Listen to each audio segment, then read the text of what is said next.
Assalamualaikum, halo teman-teman semua. Apa kabar semuanya? Semoga semuanya dalam keadaan sehat. Aduh, baru juga pembukaan nih kan. Assalamualaikum warahmatullahi wabarakatuh. Halo teman-teman semua, bagaimana kabarnya? Semoga semuanya dalam keadaan sehat, dalam keadaan yang baik-baik saja. Walau sebenarnya nggak baik-baik aja ya. Tapi nggak apa-apa. Inilah namanya kehidupan. Kadang di bawah, kadang di atas, ya kan? Ya namanya kehidupan pasti bakal ngerasain fase-fase nggak enak, fase-fase sakit, tapi justru dari fase-fase itu kita bakal dapat pelajaran, bakal ngambil sisi positifnya buat kita berkembang.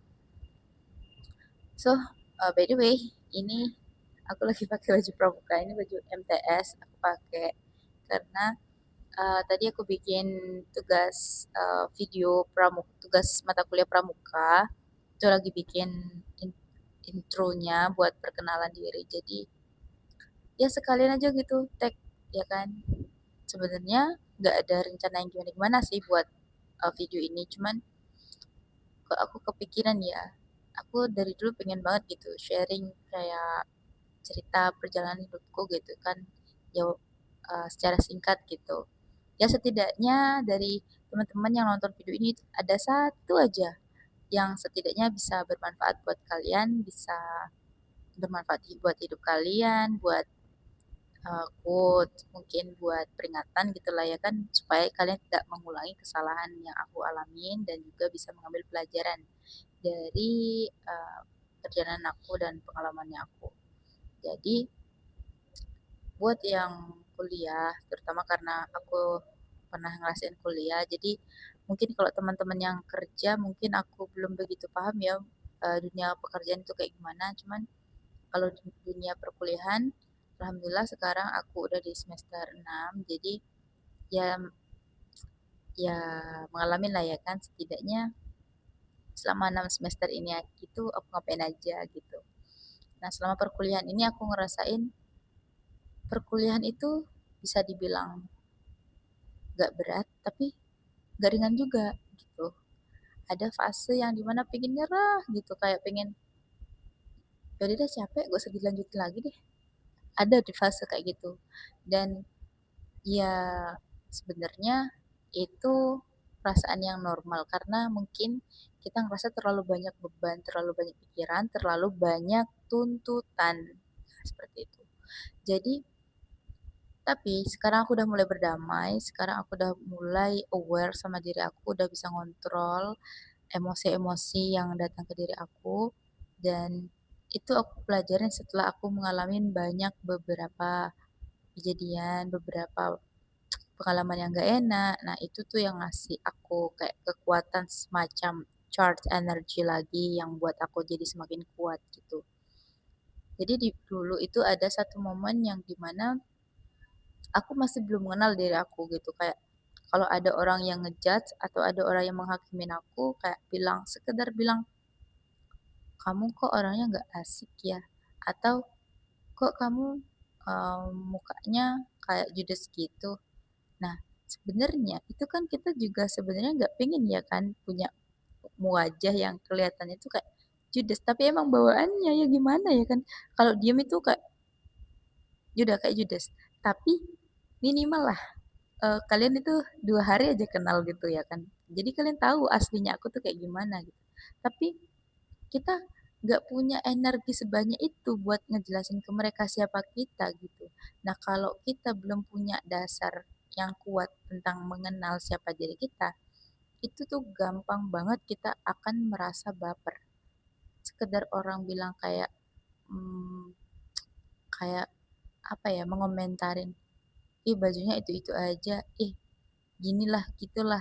Nah, kalau kita nggak punya dasar yang kuat, nggak punya tameng yang kuat, denger ya omongan kayak gitu tuh langsung kayak dimasukkan ke hati gitu loh, bakal di overthinkingin. Padahal sebenarnya itu nggak penting, nggak ngaruh di hidupnya kita gitu loh. Tapi butuh proses banget buat bisa ada di fase yang nerima banget itu. Nggak satu dua kali, butuh yang namanya proses buat nerima kayak, oke, nggak apa-apa, orang mau bilang apa aja nggak apa-apa. Yang tahu diri aku ya aku sendiri, yang ngalamin hidupku ya aku sendiri. Memang mereka 24 jam, dia enggak kan. Jadinya mereka tuh cuman sekadar 1, 2 kali aja mereka udah mau nyimpulkan kita kayak gimana-gimana, padahal ya mereka nggak tahu aslinya kayak kita kayak gimana. Terus yang kedua, itu ada di momen yang aku kayak pasti juga kalian teman-teman ngerasain kayak membandingkan diri. Yap, bener banget. Membandingkan diri. Entah itu pencapaian, entah itu fisik, entah itu karakter, entah itu harta ataupun dan yang lain-lain, itu sering banget kita bandingkan sama orang lain. Seakan-akan hidupnya orang lain semuanya itu kayak bahagia, kayak lebih baik gitu dari kita. Padahal yang sebenarnya kita itu juga dipandang lebih baik dari orang-orang itu gitu loh. Sebenarnya kita itu semuanya diciptakan sama Tuhan, itu udah ada level-levelnya gitu. Bukan level ya, maksudnya takarannya masing-masing gitu loh. Kamu porsi kelebihannya di sini, ya kelemahannya di sini. Tapi kelemahan ini bukan berarti jahat, bukan berarti buruk buat kamu, tapi kelemahan ini buat bisa bekal kamu semakin kuat gitu loh. Kayak mengimbangi kelebihan yang kamu punya gitu. Kalau kita nggak punya kekurangan ya kita namanya makhluk sempurna dong. Nah, sedangkan kita manusia bukan makhluk sempurna. Pasti ada titik kelemahan yang kita punya gitu. Nah, jadi mulai aware, mulai cari tahu apa kelebihan diri kita dan nerima kelebihan diri kita. Jangan kita denial. Kita tuh punya loh kelebihan, cuman kitanya aja yang nggak mau nerima itu. Gitu. Seringkali yang kita lihat ya cuman kekurangannya doang ya kan. Nah, seringkali itu juga salah satu cara yang paling ampuh yang aku udah terapin sampai sekarang itu minimalisir penggunaan sosial media. Ya, walaupun beberapa orang nanggepin dari yang aku lakukan ini, kok segitunya sih? Nah, tapi sebenarnya itu adalah untuk kebaikan diri aku sendiri. Nah, semisal ya, kayak gini, eee, sejujurnya teman-teman yang sekedar aku kenal, sekedar yang nggak maksudnya itu nggak terlalu dekat sama aku, itu jujur aku nggak save nomor mereka, tapi saat mereka nge-chat aku, menghubungi aku, ya tetap aku balas, cuman aku nggak save. Karena apa? Karena itu, eee, aku nggak mau aja gitu orang, melihat kehidupanku kayak gimana dan aku juga enggan mau melihat kehidupan mereka itu kayak gimana. Dan untuk sosial media yang lain, itu aku juga ngebatasin siapa yang boleh, mmm, berinteraksi sama kita, itu siapa aja, yang boleh mengakses kehidupan kita itu siapa aja. Gak apa-apa kok kayak gitu, nggak jahat. Itu adalah bentuk kontrol atas diri kita. Kita yang punya hak untuk mengontrol itu, gitu. Gak usah dengerin omongan orang lain gitu. Selagi kita nggak ngerugiin mereka, kenapa enggak, ya kan? Nah, itu ngaruh banget. Jadinya aku sekarang nggak gampang ngebandingin diri sendiri karena aku udah jarang, aku nggak lagi merhatiin kehidupan orang lain, tapi aku lebih fokus sama kehidupan diri aku sendiri. Dan setelah aku mengurangi penggunaan sosial media, aku lebih fokus ke diri aku mulai tuh cari tahu apa yang jadi kelebihan, apa yang menjadi titik tertarik yang aku punya. Kayak aku tertarik di bidang ini deh, kayaknya aku pengen belajar. Nah, jadinya aku mulai belajar sama orang yang aku anggap mampu gitu loh. Nah, aku belajar sama mereka. Terus, cara yang ketiga, jangan memandang hidup ini hanya untuk kehidupan di dunia.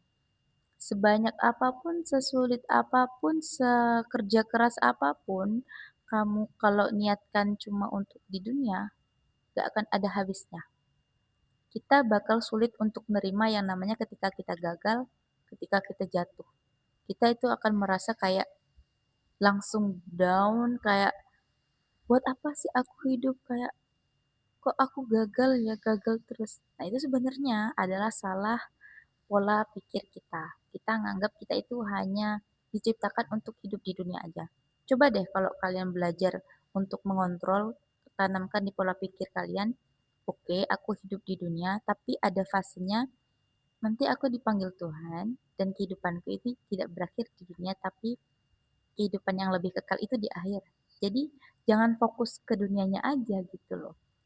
Nah, setelah kita punya pola pikir kayak gitu, jadinya kita ngerem diri kita kalau kita kebablasan yang terlalu ambis untuk mengejar dunia gitu loh. Kayak, oke, nggak apa-apa aku nggak mencapai ini, tapi aku masih bisa melakukan yang lain. Aku percaya kok Tuhan masih ngasih cara yang lain.